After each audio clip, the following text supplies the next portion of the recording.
Welcome to Foxhole Symphony, a podcast about the transformational value of men in authentic community. In our Foxhole, men are equipped to build relationships that foster belonging, accountability, and growth. Stop believing the lie that you can thrive in isolation and instead join us on the journey from broken to whole. Welcome to Foxhole Symphony, episode 8. Hey, Sarge, what's happening? Oh, man, everything's happening. I know. Well, I was out yesterday in a T-shirt and a Henley doing yard work. Yeah. Right? It was 56 degrees and blustery. Yeah. It's a Winnie the Pooh day. And I had a great time. I was out like all afternoon. Yeah. And then I got up this morning to walk the dog, and there was 2 inches of snow on the ground. Well, what a difference a day makes.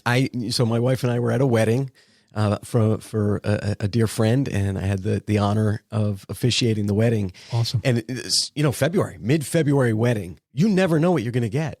And it was 55 degrees. We're in Jersey City. No jackets. Even at night, going back to the hotel, mild. Woke up this morning, the snow. Right. And wow, the difference a day makes, sure. Right? So a couple of praying moms of the groom and the bride. I get it. City of my birth, by the way. You're hanging in my hood. Oh, that's right. First 6 years of this man's life. That's right. Yeah, that's a different Jersey City. Yeah.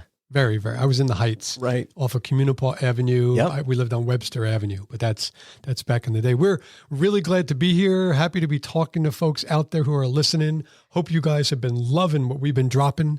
The Road to Authenticity is out. Our conversation with our good friend Brian. Sarge and I have been talking about a couple different topics that were near and dear to our heart to start here, and we're gonna. Really just let our hearts do the talking today, right? Yeah, totally ad lib. No outlines, very few notes. Right. Just want to dig into dads and sons. Yeah, and this really is an invitation for all of you. What you're getting and continue to get from us 8 episodes in is the story of our lives. What Steve and I are talking about in our conversations during the day when the world is spinning. We've got a list as long as our arms of things to do. We've got 34 things at home, 2 at work, a couple at church, and in ministry and podcasts and so on and so forth that we're working on. But we still we make time to say, what's going on? What's real? What's happening in your life? This is what we've grown to in our conversations, but that's what this conversation is going to be. Yeah. Just something we were talking about recently about most likely our kids. Right. But we'll expand that to talk about our dads. I'd love to tell you some stories about my grandfather, Poppy. Yeah. And then stories, of course, about our relationship with Big Daddy. Yeah. With Abba Father. Yeah. So I think we'll have some fun with this. Awesome. Yeah. Awesome. So where do you want to start?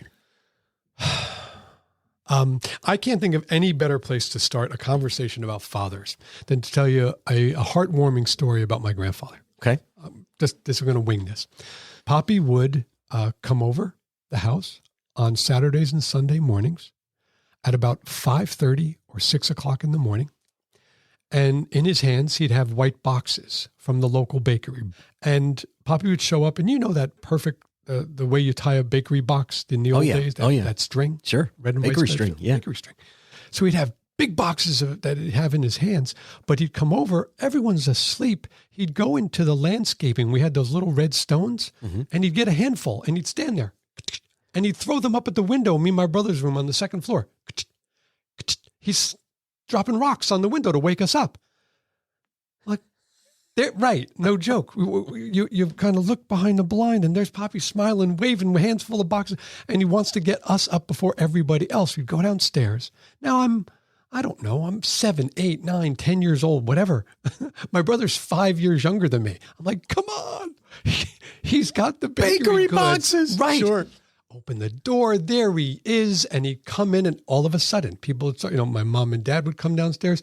Next thing you know, neighbors, friends are coming in. My house was full of people, and Poppy fed them. And that was part of his love language is, and you got to know, in those days, he would bring the box. Now, you had some Boston creams. You had some jelly sticks, powdered jelly donuts. But the thing in there that everybody went after was what we today, I think, might call a coffee bun, but he called a cruller. What's a cruller? Right. I don't know, but it's a cruller. And I'm like, as a kid, I'm like, yeah, what'd you have for breakfast? Crullers. Right. But it was the crullers. Some kind of donut dough with frosting. Right. But in those days, the way we judge a cruller in our family is how much of it's the little like bread part, the cake part at the bottom, Right. and how many inches of that cinnamon sugar stuff icing on top. Well, in these days, it was like a half inch of cake and 2.5 inches of sugar. So can you imagine what we were like, like bouncing off the walls like ferrets? Yeah. Crashing by 11 a.m. Right. Nap time. But Poppy came with a box of crullers and changed our lives. I tell you the story to say this is how he showed us. One of the ways that he showed us that he loved us is that he fed us. Even though he was broken and had struggled in many ways, several marriages, other things going on in his life. But for his grandkids, there was no. No was not in his vocabulary. He came and he delivered. He took you with him. He drove you where you wanted to go, gas money for your first car, bought your first car. Wow. That was Poppy. Wow. Yeah. That's awesome. I know. What a great memory. And I could tell you, I haven't told that story in 20 years. That's a cool story. Yeah. I'm thinking as you're talking, I'm thinking back, and I never knew my paternal grandparents. I never met them. And my maternal grandparents, we kind of moved. My parents had moved out of the city, out into the country, and so we just didn't have that. There wasn't that neighborhood, I don't know, connection, yeah. and proximity even, right? So, it was more holidays. It just was the holidays. I mean, I didn't have that connection with, my grandfather at all. So it's neat to hear that story. Yeah, imagine there's a lot of ways to get woken up. When we had the air conditioner on, this is a small room with bunk beds. I was on the top, Danny was on the bottom. You had an air conditioner? We did. And we had a little Sears air conditioner, like 2 BTUs. Wow. But it made the room freezing. But he was really challenged because the little pebbles didn't wake us up. He had to get bigger rocks. Oh, that's funny. Yeah. He never broke a window. I don't know how he did it, in any case. But besides the fact that it's a heartwarming story, I hope, for anybody listening, Poppy was an interesting dichotomy. This is blue collar. Poppy was an A-card union guy, construction guy, finished carpenter, built everything in our house in Roselle. I mean, he may have in Jersey City. I was just too young and not paying attention. I moved out of Jersey City when I was 6. Okay. So he was a builder. If my mom said, I wanna, he just started writing. He always had a pencil in his ear, like a carpenter needed those flat pencils. Yeah, carpenter's pencil, right? Poppy had, as I learned, as I got older and watched him, as he aged and watched him die, just understanding not only what his love language was, but what his life was like. My grandma, Nanny Vesper, lived with us. So for a while, both my grandmothers lived in our house until they died. Okay. So I guess that was the tradition. Yeah. Coming out of Jersey City, my dad was some Italian. We had a bunch of Irish German in us, but I thought everybody's grandmothers lived with them. But learning my Poppy's story, and it was a tough marriage. It was rough in a lot of ways. Mm-hmm. And in the old days, you might have thought he had things to make up for. Right. But he certainly felt that he did. Okay. And the way that came out, because he didn't know what else to do, is he stayed around. Mm-hmm. So he didn't duck it, right? He said, I made a mess, and here's how I'm going to clean it up. I'm going to stay by you, and I'm going to be there for you every day, any day that you needed something. So I learned an awful lot about that. And when it came to forming me as a man, I can tell you that my grandfather taught me more lessons I remember today than my dad. And my dad taught me a lot. I'm not talking negatively about my dad at all. There was a lot of love going around there, and he modeled the version I was taught of manliness, manhood, fatherhood. He modeled that for me first. Okay. Yeah. Who did that for you? My dad did that. And I think there's, a number of ways that he did it. But, my dad is and was just a faithful, loyal, dependable, consistent, these are the words that come to mind. Boy Scout. Right. Yeah, exactly. Yeah. The scout, the scout oath, right? Like trustworthy, loyal, kind, that was my dad. Yeah. And is, but he modeled that since I was a young boy. He modeled it at home with my mom. He showed me what it looks like to serve in the home and to serve his wife and to love her well. He just, even his job, his career. I mean, he worked at AT&T for, 147 years, and just faithfully went to that office cube pension day after day after day after day. And I remember thinking, man, like, that's brutal. Right. Like right? my mom. But that's what he did. Yep. That's what he did. And earned a living and provided and was happy to do it. And so, those are things that just, that resonate with me. And then what comes to mind is this. I can remember being in our station wagon, driving through town, and he would not pass a hitchhiker without picking them up. And my brother and I are in the back seat. Mom's in the front seat with Dad. And it's like, okay, scoot over. Here we go again. Hi. Right. Did you get the middle? Were you in middle? Oh, total. Of course I was. Back. My brother's 4 years older. He was like, I'm in the middle. You got the hump. Of course. Oh. And so, and here's this person. Where are we headed? That's why you're so good with people today. Well, strangers. It's true. Yeah. Like, you're fearless. You are. And like, so anyway, yes. I mean, that was my dad. Like, and some of them, it was consistent. Like, it was the same people over and over again. You're like, and you'd start to develop relationships with these people, and they're just taking them from here to there, and they just happen to be walking along, Route 31. And I mean, there was one woman actually that comes to mind. If you grew up in the Hunterdon County area or in the Flemington area, back in the early 80s, you might even know who this woman was, but they used to call her the cat lady. And she pushed a shopping cart, and she had like a dozen cats, and they would follow her, or she would have them in the cart. She'd usually have a bag of her possessions in the shopping cart. Elderly woman. Maria, I bet you Maria's family knows. Probably has to.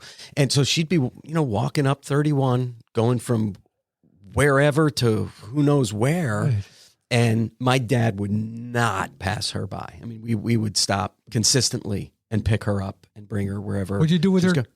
The wagon. Yeah, I don't even remember. Did you have a country squire? Did you have a station wagon? We did. We had a big station wagon. Probably threw it in the back. We were country squire people. Anyway, my dad could back a country squire into the tiniest little garage. I'll never forget. I'm telling you, bro. I haven't thought about this in a while, but that's all he bought was country squires. I don't know if we ever had a different car. It's funny. I mean, father-son relationships are, obviously unique, but they're tricky. They're tricky relationships. Sure. And, for a long time, right? Like a lot of sons, not every, but sons idolize their dad. They think they're invincible. They think they're superheroes, right? Sure. Especially when you're when you're young. Yeah. You put them on a pedestal. And then, there's this point at which a son, realizes that his father's human, right? He's just a guy, mortal and flawed. Right. And at that point, the son, we as boys, we start to begin to assert our own identity. Sure. And some hormones start working. Right. And so the hormones, right. And we're trying to figure it out. Not just testing boundaries. I mean, we're doing that at 2 and 3 years old, but later on, teenage years, we start to challenge our father's authority, sure, knowledge. Yeah. Right. I'm sure I was a know-it-all. Right all the time. Yeah, you get to a point where you're like, okay, you actually know nothing. I know this because my son now thinks I know nothing, right? So now it's occurring to me, I'm pretty sure I did that to my dad too when I was in my mid-teens. Absolutely. And look, some of that challenge comes from synapses firing that weren't the day before when you realize, as you said, the flaws of your dad. I mean, I'll tell you both, my grandfather and dad were both divorced. At my grandfather several times based on the records that I know, but there were some fractures in their lives, with the relationships and things like that. But in terms of what they did as a dad, I think they earned that pedestal in a way. Mm-hmm. I don't see that as a negative thing that in terms of how I looked at them, but I can recall the eye-opening moments of, he sweats just like I do. Sure. Craps like I do. Breathes like that. And then, of course, you go over the line of, I'm just like you. Right. No. Right. You learn that was wrong.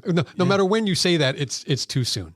Right? Yep. Because you realize in relationship to my children today, I have gone totally through, and I'll let everybody know who's listening. Sarge and I are coming at this from very different timelines and generations. I have sons from 23 to 36 years old. Yep. You have a 17-year-old son. Yep. Right. So we have different perspectives on this, but there's that, I was happy being like that guy on the pedestal for a while. Yeah. Then I became the flawed dad. Then you become taxi driver and ATM. And then you only become ATM. And right there's well, it's interesting. You asked the question, who showed you what it looked like to be a man, right? And as I think about that, I mean, yes, we do as dads have a responsibility to model that for our kids, right?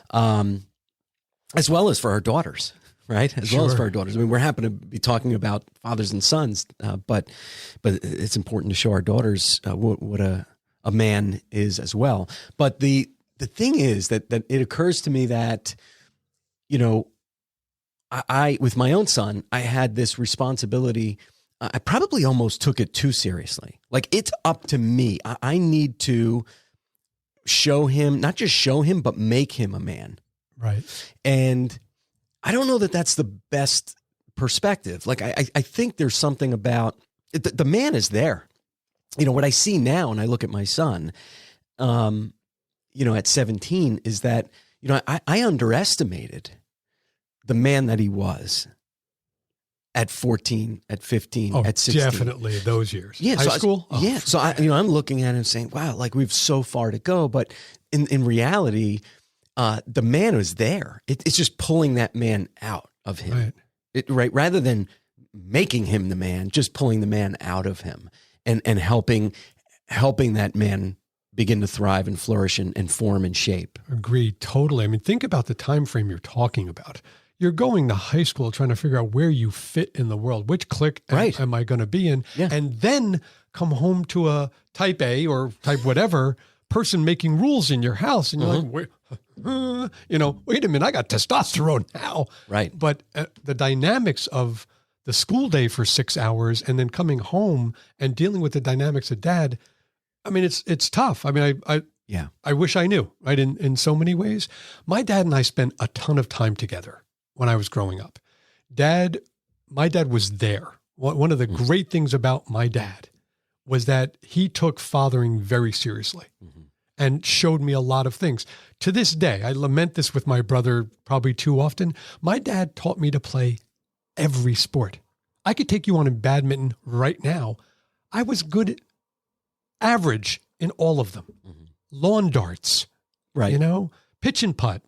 It didn't matter. Mini golf, clown's mouth. I was, right. Just all, but not. We never focused on one thing.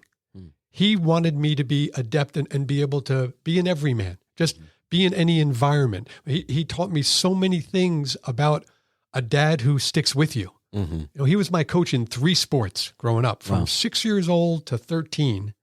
Long time. Yep. Baseball, football, basketball. And he dropped basketball, but football and baseball, he was there every day. Like, I went to school, came back, got my dad's car, off to practice we went, or off to a game we went. He also taught me the value. Here's a good one, good memory, just popped into my head. My dad taught me the value of a good hug.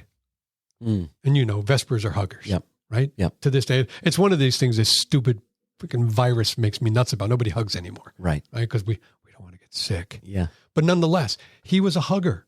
And in public, my dad would embrace me and kiss me on the cheek. I'll never forget his whole life. I just didn't think about it when I was younger. But then when I was a teenager, like, he's hugging me again. Of course. Right. Yeah. But that really stuck with me, and is something I have. I'm thinking of things that I've carried forward about what showing that kind of affection and love can mean in a father and son's relationship. And he did it to his dad. My dad did it to Poppy. He used to make Poppy squirm. He hated it. But then Poppy saw that we did it with him. So whenever we greeted each other, it was always a hug and a kiss, or just a hug. And that became just a family emblem, a tradition that we've carried forward. That's cool. And my boys do it, with us today. Yeah.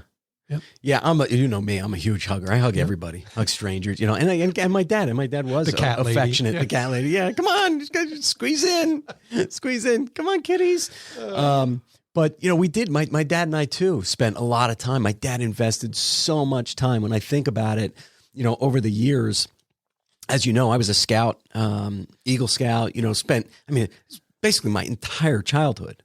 From, kindergarten, first grade, right up through high school. And man, let me tell you, the servanthood, the volunteerism, the time, that he put in as a leader, an adult leader in the troop, and with me, just going away, weekends, sleeping on the ground. I can so much more appreciate that now, because I don't want to sleep on the ground. Ever. I'm so thankful that my son is not involved in it, because I don't want to do it. But as much as I love camping, so so this is funny. No, you like glamping. Well, it's true, but I do love camping. I would love to be outdoors more. It's kind of funny. My wife's the opposite. So my wife has no interest, never did, in camping. Talk about true glamping. And we did it. We did the Klondikes in the winter, right? I'm looking out at the snow on the ground, like we camped in this. Sure. Right? Threw it right down. And best fire you ever had. Oh man. We were out and camped a ton, and my dad was there. And I would invite, my kids, my family to go camping. I'd buy all this stuff. We're going out. We're going to do it. No interest ever. We've never done it once, right? So I have a brand new 8-person tent. If anybody wants to use it, it's still in the package. Been there it's 10 years old, but it's brand new. Right. Oh man, that's funny. Good memories. Holy cow. Really. Lot of lessons. The thread that connects Poppy, my grandfather, through my dad to me, and then to my boys, is pretty interesting now that, I've evolved, matured, gotten older, and understand how some of those things fit together. And, you and I have talked about our greatest fears before, right? Part of Mark Men protocol. And I think about one of my greatest fears is that I'd wind up like my father or grandfather in certain ways. Mm-hmm. And Sarge, another one of my greatest fears is that I wouldn't wind up like them in some ways. Like there are some essential things I know that they taught me that I'm so glad I showed my boys. Yeah. And that in my head, that brings me just to the theme of how much have I told my boys versus showed them? And I think I've been a better shower. I hope I have. I hope I've lived. You sent me that note with a couple of the principles about things that boys need from their dad. It was so eye-opening and really good for me. And I thought, check, check. Yeah. Me, checking boxes is a fave. But nonetheless, I'm thinking about, did I show them, what it was like to love their mom?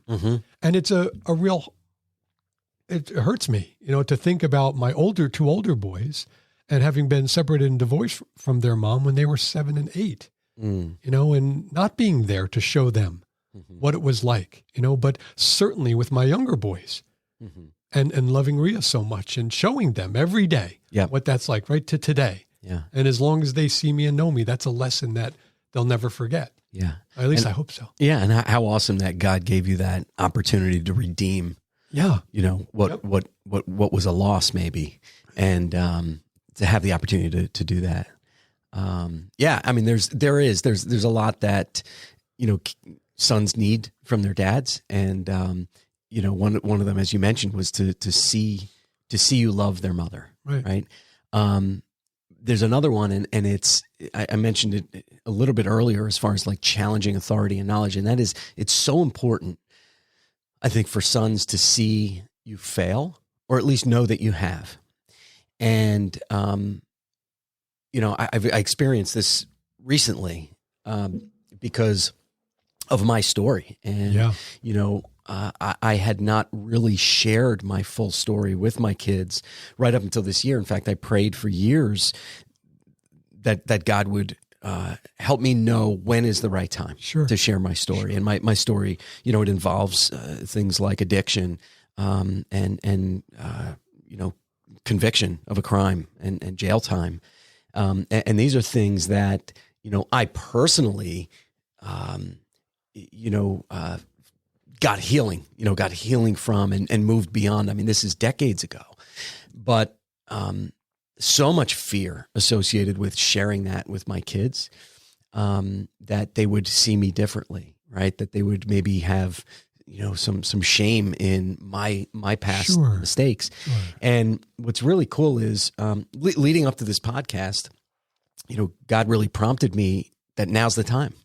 If you're going to be authentic on this podcast, and there's a time where I will share, more detail around my story in the hopes that it will impact someone. I said, wow, yeah, if I'm going to do that, I better have these conversations. Right. And I got to share, the details with both my daughter as well as my son, recently in the last few months, and both just, first of all, my daughter was not the least bit surprised. So, which, God love her. She's like, yeah, that's no surprise, Dad. And like, how did Mom stay with you?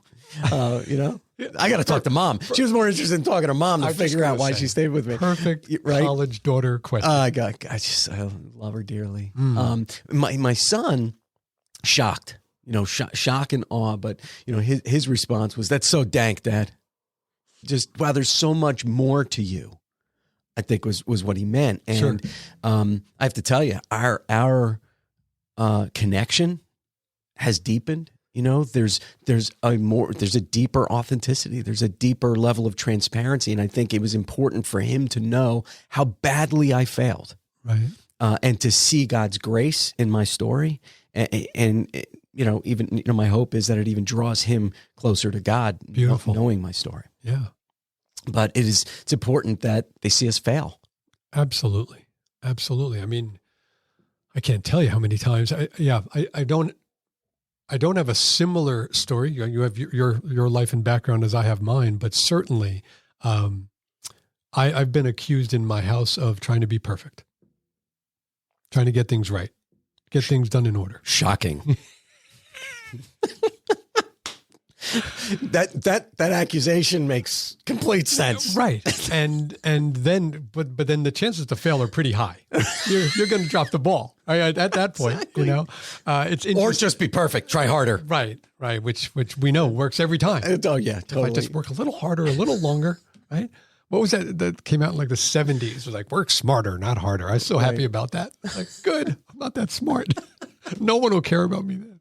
No, but there's without question, one of the building blocks, one of the puzzle pieces we pass on to our kids is how you failed, but what did you do? How did you react to that? Did that throw you off? Did you go into a cave? Did you just crumble? Mm-hmm. Or did you pull yourself together? For us, yep. For me, a failure means I call you, I call Mo, I call Bo, I call one of my guys in my foxhole. And I say, hey, I'm struggling here. Do I need to do work on this, or is this something to let put at the foot of the cross for an hour? Yeah. What do I do with this? So that's probably another episode, but it's multifaceted. It's very multifaceted, because the other thing that results from that is, if I share my failures with my son, I better be prepared to show him grace when he fails. How about that? So when you talk about perfection, right? Like I feel like sometimes we as dads, we're like, well, we can't show our failures because it's going to give them license to do something, right? Well, that's one side of the coin, but the other side of the coin is, no, we then get to show them the grace that God wants us to show them, and to model that. To model God's grace, right, in their life. And so the fact that we show them that we've failed gives us the ability to then show grace when they fail. What a great reminder. And here's the other thing. I think I've said this before, but I remember some of the most powerful things I've done, I believe, as a dad, powerful meaning most impactful with my kids, is apologize to them, over the years, right? Like, whether it's, lashing out, or raising my voice more than I should have, or whatever it was, doing something that was just stupid, that I wish I didn't do or say, and going back to them and saying, taking responsibility for it. Like, what better opportunity do we have to model than to show them how to take responsibility for our actions when we screw up? It's deeply powerful. Agreed. I think you've said that in a previous episode as well. That's essential, essential. And I'll tell you that doing that with adult children, is that right? Yeah. Oxymoron, is even that much more impactful because the tenor of the conversation is different. The maturity of the conversation is different. Both are a little smarter, but doing with a teenager sets the stage for future conversations. I want you to know, planting those seeds when you did and are huge. Yeah. Or even preteen. I mean, I remember doing that, 10, 11, 12 years old. I mean, those are key years. If you're a dad of a younger child, look for those opportunities because they're significant and they will help to shape your kids into who they're going to be. So Sarge, that reminds me of an apology I had to make to my oldest son, Jeremy. We have a very fractured relationship right now. Matter of fact, I haven't talked to him in 8-9 months. And without going into the entire story, I can tell you that I hurt and embarrassed him when he was a young boy very badly. And I have apologized for it. I've put it at the foot of the cross. I've owned it. I've tried to make restoration, through that, came to learn, and he hasn't forgiven me. I can tell you. He's told me he hasn't forgiven me. Yeah, actually, he hasn't forgiven our entire family for that. Right. And it's a very complex issue. The point is that I had a chance to apologize and own it and did what I could do. Yep. And the rest is up to him now. Yeah. And I can tell you, that's one of the things you'll learn, even though that happened when he was 10 years old. Yeah. It's now a quarter century later, and its ripples are being felt today. And I pray about that all the time. Well, that's a great point, right? Because there's no guarantees. I mean, just because we apologize, right? I mean, right. but yes, you did your part. We don't know how the other person, whether it's a parent, or a child of ours, how they're going to respond to that. I mean, even, sharing my stories with my kids. I mean, it was a risk. Sure. They could have, reacted very differently. I mean, thank God, their hearts were full of grace and love and said, well, your dad. I mean, that's who they know. But to your point, yeah, those are risks. And, we just do our part. And in your case, the two adjoining hotel rooms with two doors, right? Leaving yours open and just, occasionally knocking and requesting that they open theirs, and they may or may not. Right. Yeah, I'm learning that one the hard way. Yeah. That's rough. Yeah. I appreciate you sharing that. So there's a lot of lessons. Let's try and focus. For me, I want to focus a little bit. Warm stories of love. I can tell you that I was raised in a loving family. I was taught to love by both the men and the women in my family. My mom and sister, our family was very close, as I guess many families are. And I'm learning today, the world's just a messier, different place. The way you described what your dad did and how you were raised, one generation changed so much. Yes. So I want to say to dads listening, don't hesitate to take these steps, take risky steps, take steps that you're thinking, I'm not really sure what to do with this. Find the guys in your foxhole or go dig a damn foxhole and get some guys in it that you can bounce these questions off while your kids are listening to you, talking to you, living with you preferably. Yeah. But it's never too late to have that conversation. My second son, doesn't live with me and hasn't for a very long time and needs a jump start in his life in the worst way. He knows it. I know it, but we talk. We're not as close as I'd like to be, that I want to be with him. But I'm praying for him and want him to know that when he needs me, I will always be there. That the love he saw as a young boy, now he's 34, 33, 34. It's maybe 35.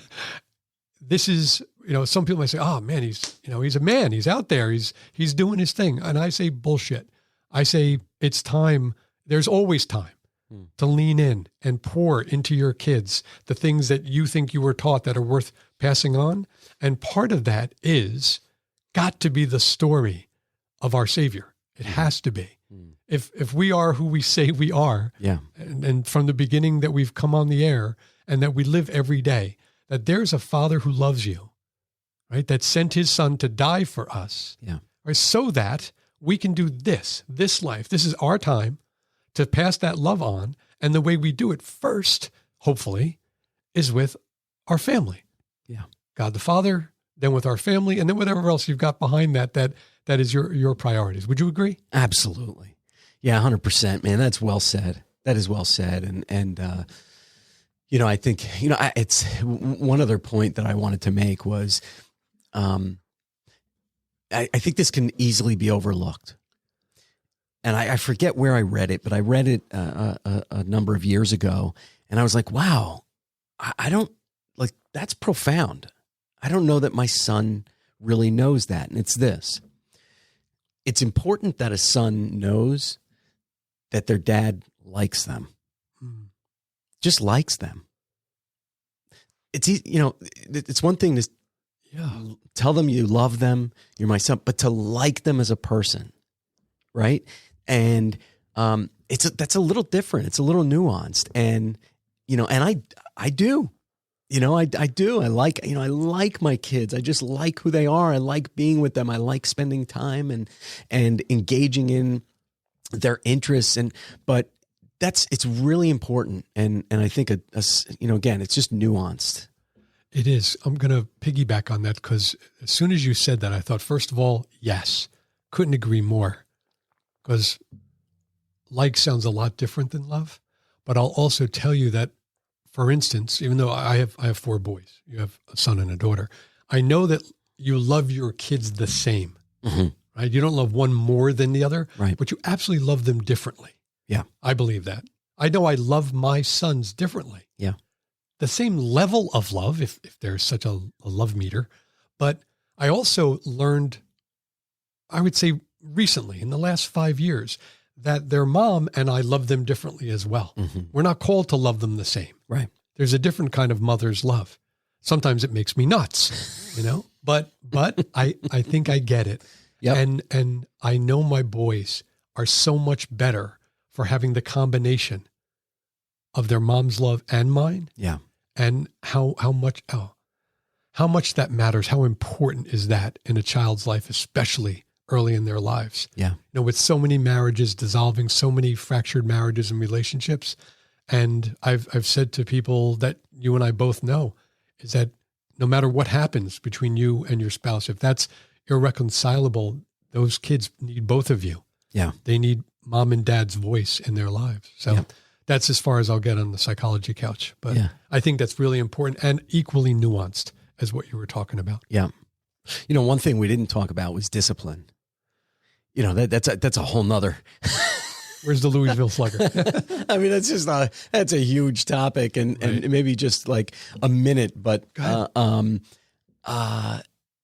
mean, if we're going to father the way that God the Father, right, fathers us, if that's our model, right. God disciplines those he loves, right? We as sons needed boundaries. We part of becoming a man, part of the man coming out of us, part of going from childhood into adulthood was figuring out where those boundaries were and testing. I don't know, I tested every single one of them, right? Show me more boundaries I can test. Can I make some up? It's important. It's part of life. It's part of childhood.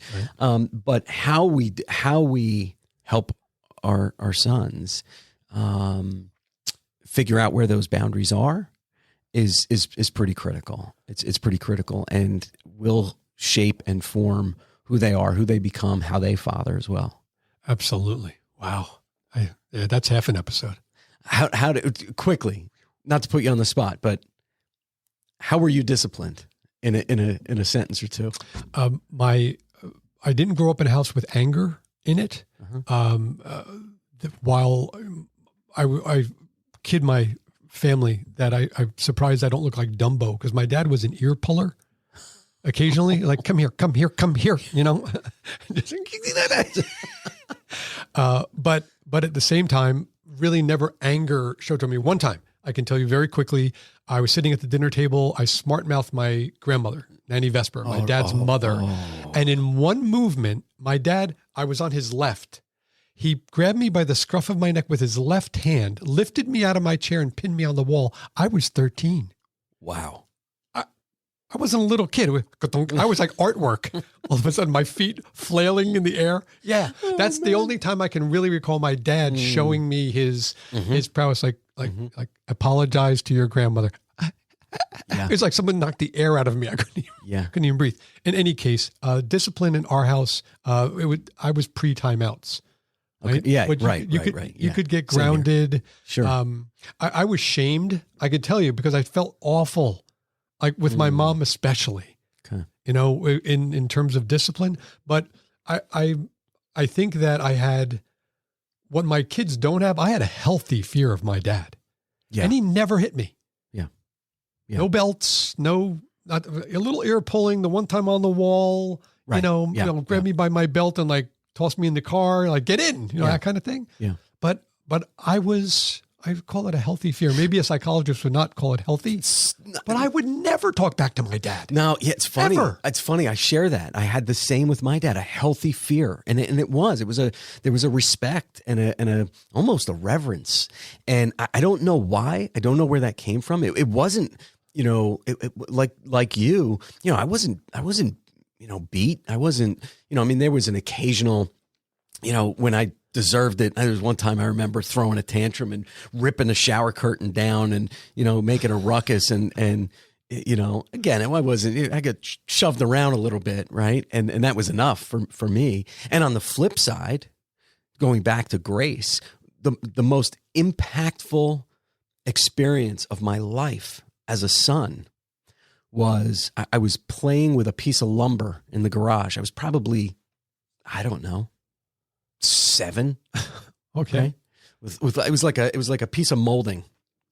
And I don't know, I'm swinging it around. It's a long piece of wood, 12 feet. This is fun.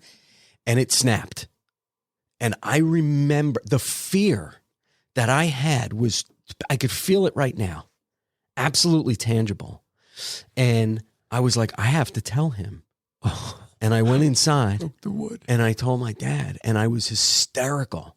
And he picked me up, put me on his lap, and almost with like a warm laugh, just said, "Son, it's okay. It's just totally okay. This is no big deal." And that in my mind, it blew my mind that's how he would respond to me. I don't know why, but it was so impactful to me. That's beautiful. Beautiful. Quick, two things pop into my head now that we're 3 hours into this. I'm thinking of discipline. Part of the discipline that we learned, the healthy fear, is how I watched my dad treat his dad. I know that's one of the ways I learned it. Okay. My dad was reverent to his father. Oh, interesting. As messy as my father's parents' relationship was, and that his mom lived with us, and mom expected for my dad to back her. Sure. That's one. The other was my mom, sweet little Irish gal, love her to death. And she was one of the moms, though. I'll be talking to your father when he comes home. Oh boy. Yeah. That one. Yeah. I smoked 2 times in my young life. Yeah. Both times lasted about 10 minutes. But one of those times, I happened to be walking down the street in Roselle, New Jersey, and my mother walked up. Yeah. Caught me by surprise. And all she did was look at me and say, "Go ahead. What do you think?" she said. "I'll be talking to your father about this." That's it. Yeah. You know what's funny? I went home and hid in the closet. I swear, in the fetal position in the closet in my room. I haven't thought about this in 55 years. Now that you mention that, though, that is true in my home as well. Because my mother, like your mom, tiny woman, right? I mean, my mom's, I don't know. I think she's 4'11". Maybe that may be pushing it. That may be just for the program. She might be 4'9", 4'10".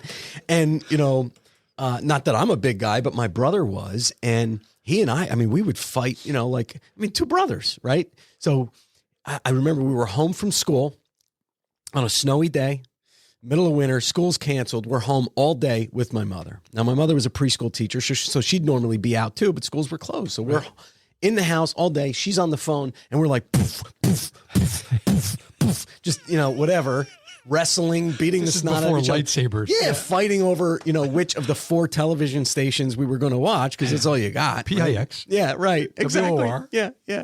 And ABC. And her only defense was bananas.